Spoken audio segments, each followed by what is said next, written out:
My brother Carter was handed a luxury car and a VP title, while I was mocked for wearing work boots and driving a battered truck. At a family barbecue, he ridiculed my little gardening job, unaware I'd just closed on my third commercial complex. He threw his drink in a rage, but Grandpa's dark laughter changed everything. This is where the story truly begins, and the secrets I've kept for a decade are about to come out in the most explosive way possible.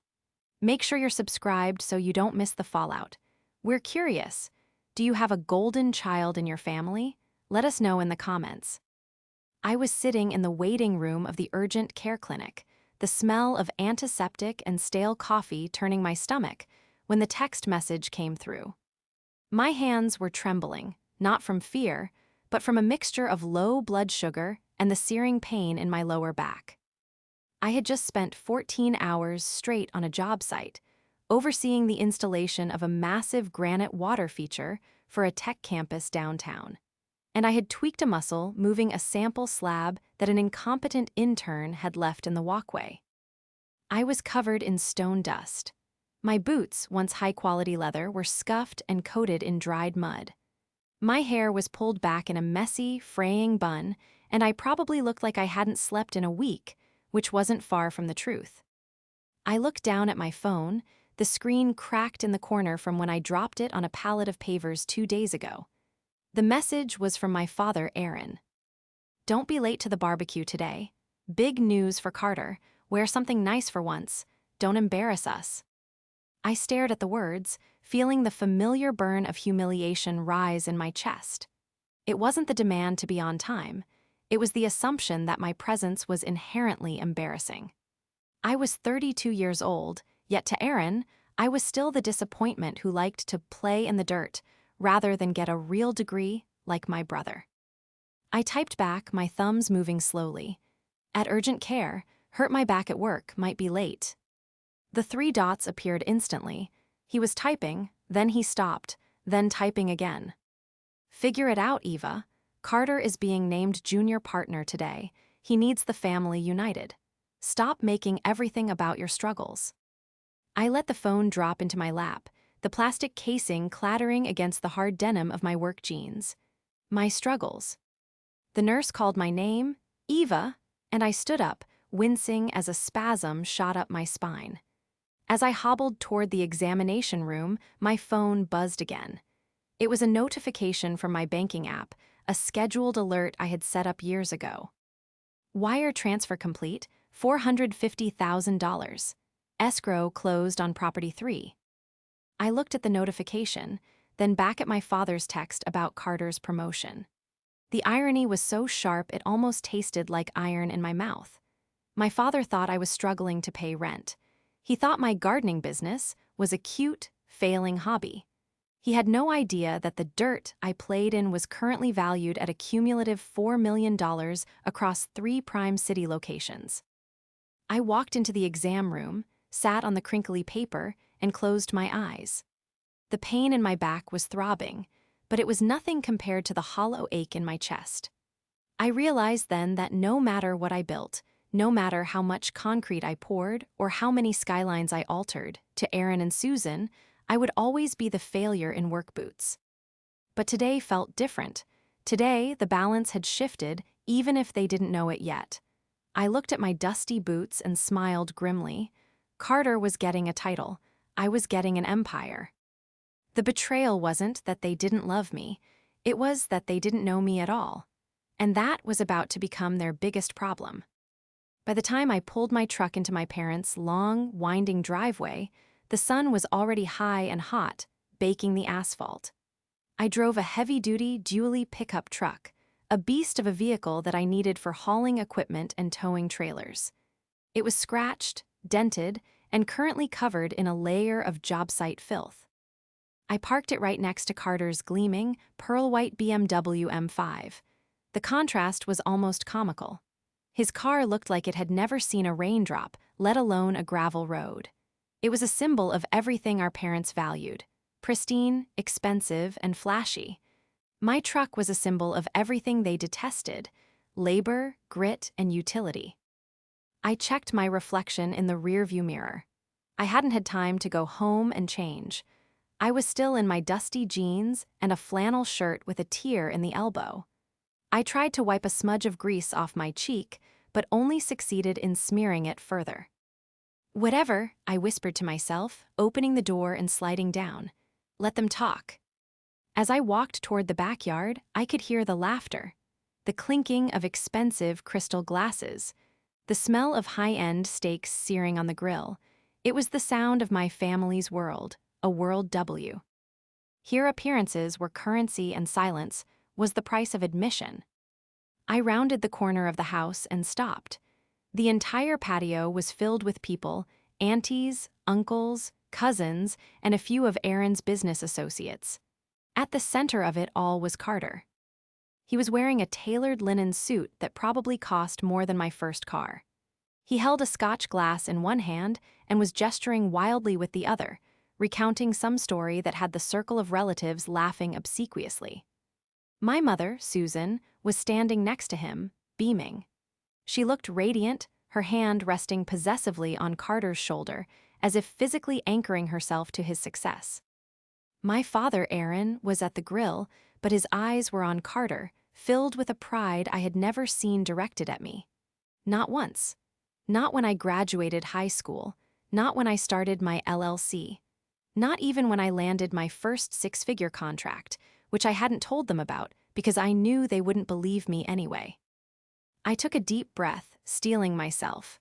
The pain in my back was a dull roar now, aided by the muscle relaxant the doctor had given me, but the emotional fatigue was heavier. "Eva." The voice cut through the chatter. It was Aunt Linda. She waved me over, her expression a mix of pity and distaste as she scanned my outfit. The conversation circle opened up, and all eyes turned to me. "You made it," Susan said, her smile faltering just a fraction as she took in my dusty boots.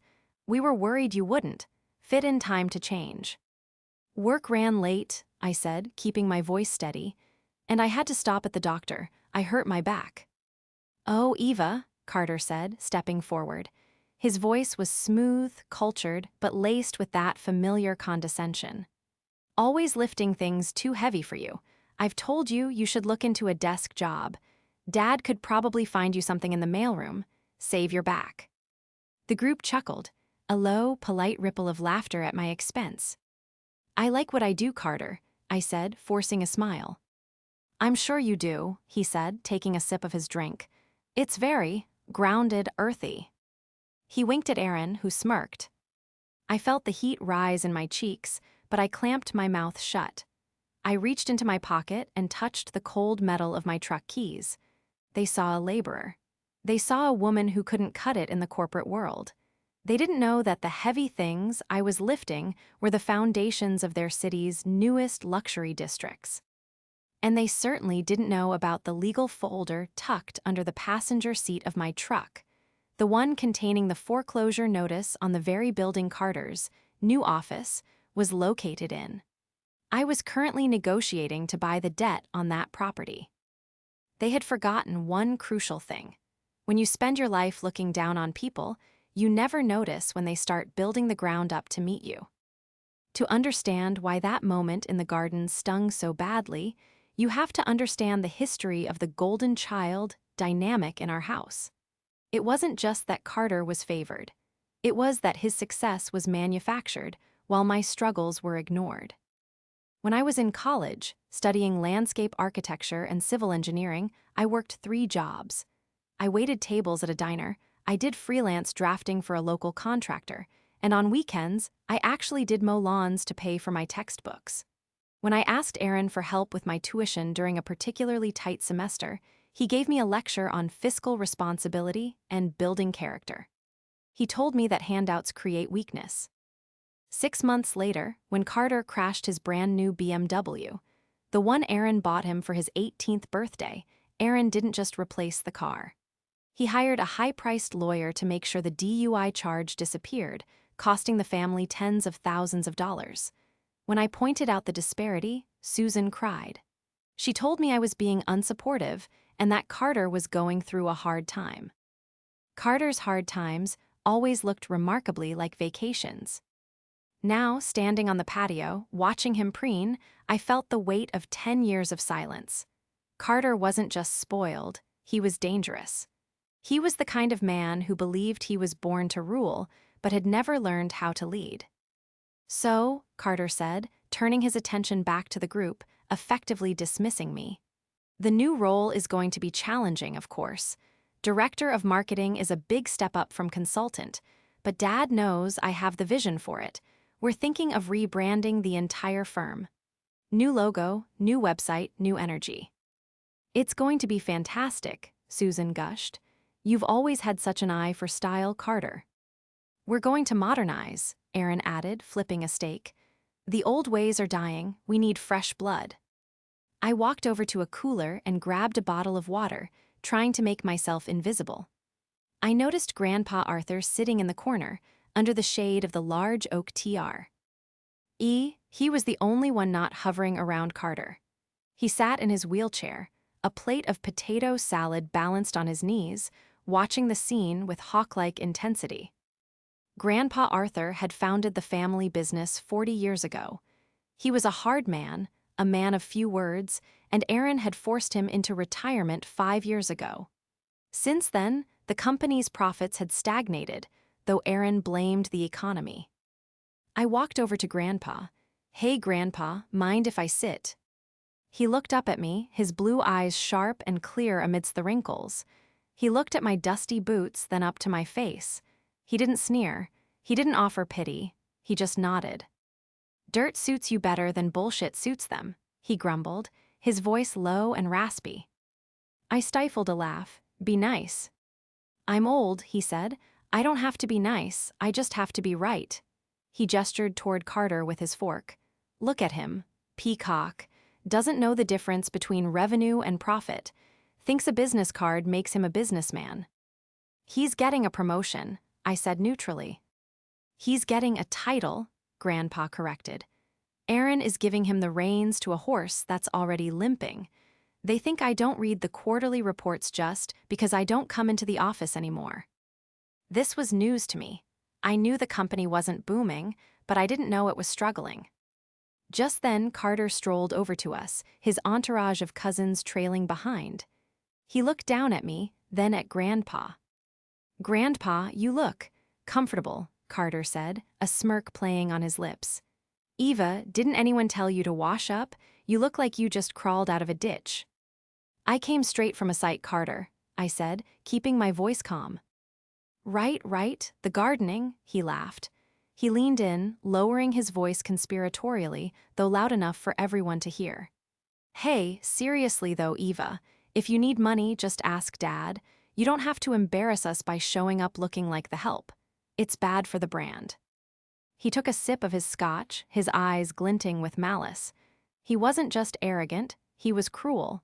He enjoyed the contrast between us. He needed me to be the failure so he could be the success. I don't need money, Carter, I said quietly. Sure, he said, waving a hand dismissively. That's what they all say, but hey, good news. Since I'm director now, I'm going to need some landscaping done at my new place. The condo Dad bought me downtown, the terrace needs work. I'll hire you. Friends and family discount. He looked around at the cousins, waiting for the laugh. It came right on cue. My grip tightened on the water bottle. The plastic crinkled loudly. He was talking about the Obsidian Tower condos. I knew them well. I had bid on the contract to redesign their lobby interior last month. I'm pretty booked up, Carter, I said. Booked with what? Trimming Mrs. Higgins' hedges? He laughed again, a sharp, barking sound. Come on, Eva, don't be proud, take the charity. That was the moment. The exact moment the dam began to crack. He wasn't just insulting me, he was trying to erase me. He was trying to reduce my decade of blood, sweat, and tears into a punchline for his ego. I looked at him, really looked at him. I saw the fear behind his eyes, the desperation to be adored, and I realized he was fragile. One tap and he would shatter. I'm not expensive because I'm proud, Carter, I said, my voice dropping an octave, becoming dead serious. I'm expensive because I'm the best, and frankly, you can't afford me. The silence that followed was instant. The cousins stopped laughing. Susan gasped from the nearby table. Carter's smile froze, his eyes narrowing into slits. "Excuse me," he hissed. Grandpa Arthur let out a soft, dry chuckle. "She told you, boy, check your wallet."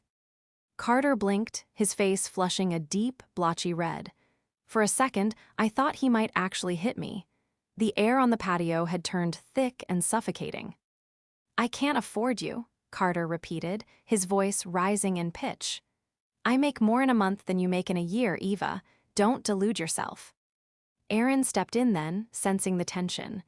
"All right, that's enough," he said, shooting a warning glare at me. "Eva, don't start trouble. Carter was just trying to be nice." "Nice?" I started to argue, but I stopped myself. There was no point. They had their narrative. I was the bitter, unsuccessful sister. Nothing I said right now would change that. I stood up, wincing slightly as my back protested. "I'm going to get some ice for my back," I said, and walked toward the house, leaving the silence hanging heavy behind me. As I entered the cool, air-conditioned kitchen, I leaned against the granite island and took a deep breath. My hands were shaking again, this time from adrenaline. I had poked the bear. I pulled out my phone. I had a missed call from my real estate attorney, David. I called him back immediately. "Eva," David's voice was crisp and professional. "We have a situation with the purchase of the debt on the commercial building downtown, the one at 405 West." My heart skipped a beat. 405 West was the building where my father's company and Carter's new office was located. It was a poorly kept secret in the local real estate circles that the building's owner was underwater and looking to liquidate assets quickly. I had been quietly positioning myself to buy the note from the bank for months. "What kind of situation?" I asked, keeping my voice low. "Another bidder sniffed around," David said, "but they backed out when they saw the structural reports. The foundation issues you identified, they scared everyone else off. The bank is ready to sign over the note to you. They just need the wire by Monday morning." I closed my eyes, a wave of relief washing over me. "The wire is already set up, David. Do it." "Excellent. Congratulations, Eva. You're about to own a city block." I hung up, my heart pounding against my ribs. I wasn't just buying a building. I was buying leverage. The building my father rented, the office Carter was so proud of. If the deal went through on Monday, I would technically be their landlord. I looked out the kitchen window. Carter was back to holding court, laughing loudly, his arm draped over a cousin's shoulder. He looked so secure, so untouchable. I scrolled through my emails and found the due diligence report on the building. I opened the tenant file. RE Dynamics, my father's company. I scanned the lease agreement. It was set to expire in 3 months. They had no renewal option locked in. They were on a month-to-month holdover because Aaron had been too cheap to commit to a long-term lease rate increase last year. I had them, but I needed more. If I was going to make a move, I needed to know exactly how fragile their position was. I remembered Grandpa Arthur's comment about the quarterly reports. I slipped out of the kitchen and down the hallway to my father's home office. The door was unlocked. I knew Aaron kept physical copies of everything. He didn't trust the cloud. I went to the filing cabinet, my heart racing. I found the file marked RE Dynamics FY 2025 financials. I flipped it open. The numbers were bleeding red. Revenue was down 40%. Client retention was abysmal. And there, in the expense column, were massive, unexplained outlays labeled consulting fees C. Sterling. C. Sterling, Carter. Aaron was funneling company money to Carter under the guise of consulting fees on top of his salary. And looking at the cash flow, the company was barely making payroll. I snapped a picture of the document with my phone. "What are you doing?" I spun around. Susan was standing in the doorway, holding a tray of appetizers. Her face was pale. "Mom," I said, quickly sliding the file back into the drawer. "I was just looking for some aspirin." She walked into the room, setting the tray down on the desk with a clatter. In the filing cabinet? She looked at me, her eyes filled with a mix of fear and accusation. You're snooping, Eva. Why can't you just be happy for him? Happy for him? I whispered, the anger bubbling up. Mom, look at this. Dad is draining the company to pay Carter. They're losing money. Stop it, she hissed. You don't understand business, Eva. You dig holes for a living. Leave the finances to your father and brother. I own 3 properties, Mom, I blurted out. I manage a portfolio worth millions. I know how to read a balance sheet. Susan looked at me, her expression blank. She blinked once, twice.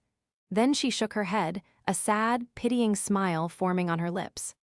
Oh, honey, she said softly. You don't have to lie to me. I know things are hard, but making up stories. It worries me. She didn't believe me. She literally could not conceive of a reality where I was successful. Come outside, she said, her voice firm again, and apologize to your brother. You upset him. I stared at her. The gaslighting was so complete, so absolute, it was almost impressive. Okay, I said, my voice cold. I'll come out. I didn't need her to believe me. I had the photos. I had the bank confirmation. And on Monday, I would have the deed. I walked back out to the patio.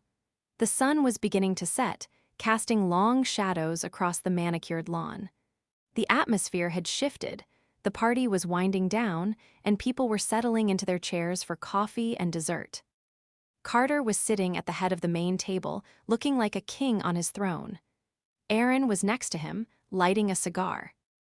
Ah, she returns, Carter announced as I approached. Found some ice, or were you crying in the bathroom? A few cousins snickered. I didn't sit down. I stood at the end of the table, my hands clasped behind my back to hide the tremor. Actually, Carter, I said, my voice projecting clearly across the yard. I was on the phone with my attorney. Aaron frowned, taking the cigar out of his M. Outh, attorney, what kind of trouble are you in now, Eva? No trouble, Dad, just closing a deal. Carter rolled his eyes. Buying a new lawnmower, did you need a payment plan? I'm buying the note on 405 West, I said. The silence was instant. It wasn't the polite silence from before. It was the silence of confusion. Aaron froze. What did you say? 405 West, I repeated, enunciating every syllable. The building where your office is located. The bank accepted my offer this morning. As of Monday, I'll be the new owner of the debt. Aaron laughed. It was a nervous, incredulous sound. That's a commercial building, Eva. It's worth millions. You can't even afford rent on a decent apartment. I own my apartment, I said calmly, and the duplex on 4th Street, and the warehouse district renovation project. And now, your building. Carter slammed his glass down. Bullshit, you're lying. You're just jealous because I'm a partner now and you're nothing. Am I? I pulled out my phone and opened the email from David. I walked over to Aaron and held the screen in front of his face. Read it, Dad. Escrow instructions. Buyer, Eva Sterling, LLC. Purchase price, $2.4 million. Aaron stared at the screen. His face went gray. The cigar fell from his fingers onto the grass, smoldering. How? He whispered.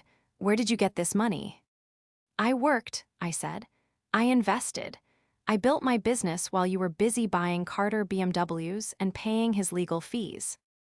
You can't do this, Carter stammered, standing up. He looked panicked. That's my building, my new office is there. It's a building with significant foundation issues, I said, looking directly at Carter. Which is why the previous owner was selling. Issues that, as the new landlord, I will need to address. Which means the building will likely be condemned for renovations for at least 6 months. Condemned, Aaron choked out. We have a business to run, you can't just shut us down. I checked your lease, Dad, I said, my voice hardening. You're month to month. I can give you 30 days notice, and considering the structural liability, I might have to. You little witch, Susan screamed, jumping up from her chair. How could you? Your own family, you'd ruin your brother's big moment for this fantasy. It's not a fantasy, Mom, I yelled back, losing my cool for the first time. It's a legal contract, and it's not about ruining his moment. It's about the fact that you've been funneling company money into his pockets for years while the business circles the drain. I held up the phone again, showing the photo of the financial report. Consulting fees, Dad? Really? $15,000 a month to a brand consultant who doesn't even show up until noon. The guests were staring, mouths agape. The veneer of the perfect family was shattering in real time. "That's internal company data," Carter shouted. "You stole that, I'll sue you." "Sue me with what money, Carter?" I shot back. "The company is broke, I saw the cash flow, you're insolvent." Carter looked around wildly, his face twisting into an ugly sneer. "She's lying, she's crazy, she's always been jealous of me. Dad, tell them she's lying." But Aaron didn't speak. He was slumped in his chair, staring at the table, the reality of his financial ruin and his daughter's sudden power crashing down on him. "You're a gardener," Carter screamed, desperate now. "You dig in the dirt, you're nothing." "I'm your landlord," I said coldly, "and rent is due on the 1st. The fallout was immediate and chaotic. Susan was sobbing hysterically, clinging to Carter's arm. The guests were hurriedly gathering their things, muttering excuses about needing to leave. It was a mass exodus. Carter, realizing his director title was currently meaningless if there was no office to direct from, tried a different tactic. He lunged across the table. "You think you're so smart," he spat, his face inches from mine. "You think you can just buy us out. Dad built this company, it's his legacy, it's my legacy." "It's a failing legacy, Carter," I said, not backing down. "And you're the one who drained it." "I'll destroy you," he hissed. "I know people. I'll have your little LLC buried in lawsuits so fast you won't know what hit you. I'll tell everyone you're a fraud. I'll ruin your reputation in this town." "Go ahead," I said. "My reputation is built on concrete and steel. Yours is built on Dad's credit card." "Carter, sit down," Aaron finally barked. He looked aged, defeated. He looked up at me with eyes that were no longer dismissive but fearful. "Eva, we need to talk, privately." "No secrets," I said. "Not anymore. Anything you have to say, you can say in front of everyone who's left." Only a few people remained, mostly close family who were too shocked to move, and Grandpa Arthur. "You're making a mistake," Aaron said, his voice trembling. "If you evict us, the company folds, we have Carter. Axe, we have clients, you'll destroy the family." "You destroyed the family when you decided one child was a prince and the other was a servant," I said. "I'm just balancing the books." "We can work something out," Aaron pleaded. We can make you a partner, a silent partner." "I don't want to be a partner in a sinking ship, Dad. I want the building. I'm going to renovate it, fix the foundation, and turn it into high-end mixed-use retail. I have the blueprints already drawn up." You planned this," Susan wailed. "You've been plotting against us." "I was planning my business," I corrected. "You just happened to be in the way." Carter, seeing his father crumble, lost it completely. "I'm not leaving. That's my office. I have my things there. I have. He stopped, his eyes darting side to side. I caught the look. Panic, real panic. "What do you have there, Carter?" I asked, my intuition flaring. "What's in the office that you're so afraid of me finding?" "Nothing," he shouted too quickly. "Just personal effects." I looked at him and suddenly pieces started to click. The consulting fees, the debt, the desperation. "You're hiding something else," I said slowly. "It's not just the salary, is it? What else have you been doing with the company accounts?" "Shut up." Carter grabbed his empty glass and hurled it. It shattered against the stone patio pavers near my feet, shards of crystal exploding outward. "Carter," Susan shrieked. "She's a liar," Carter screamed, his veins bulging in his neck. "She's trying to steal everything from me. I'm the heir, me." He was unraveling. The polished, golden boy was gone, replaced by a frightened, violent child. "I'm calling the police," Aunt Linda whispered from the corner, clutching her purse. "No police," Aaron shouted. "We handle this as a family." Family, I laughed, a bitter, sharp sound. Now we're family, when you need me to save you from him. I pointed at Carter. He's not protecting the company, Dad. He's protecting himself. I'm going to audit the building's books the moment I take possession. Every invoice, every expense. Carter turned white. You can't, tenant privacy. Not if I suspect criminal activity on my property, I said, and I suspect plenty. That was the nail in the coffin. Carter looked at Aaron, pleading silently. But Aaron was staring at his son, seeing the fear, the guilt, the sheer terror in his eyes. And for the first time, Aaron looked like he was actually seeing Carter. Carter, Aaron said slowly, what did you do? Nothing, Carter sobbed. I borrowed some against the future receivables to pay off the cards. I was going to put it back. Borrowed against receivables? Aaron stood up, his face turning purple. You leveraged the client contracts. That's embezzlement, Carter. That's fraud. I had to, Carter cried. The gambling, the guys were going to break my legs. The silence that fell over the patio was heavy enough to crush bone. Gambling debts. Embezzlement. The golden child wasn't just a failure, he was a criminal. And then from the corner, a dry, raspy laugh cut through the air. Grandpa Arthur's laugh was low at first, a rattling sound in his chest, before it grew into a full, barking guffaw that echoed across the silent patio. He slapped his knee, tears of mirth gathering in his eyes. Finally, Grandpa wheezed. The truth comes out. I've been waiting 5 years for this moment.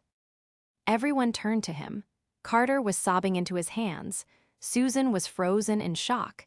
Aaron looked like he'd been punched in the gut. Dad, Aaron whispered, you find this funny.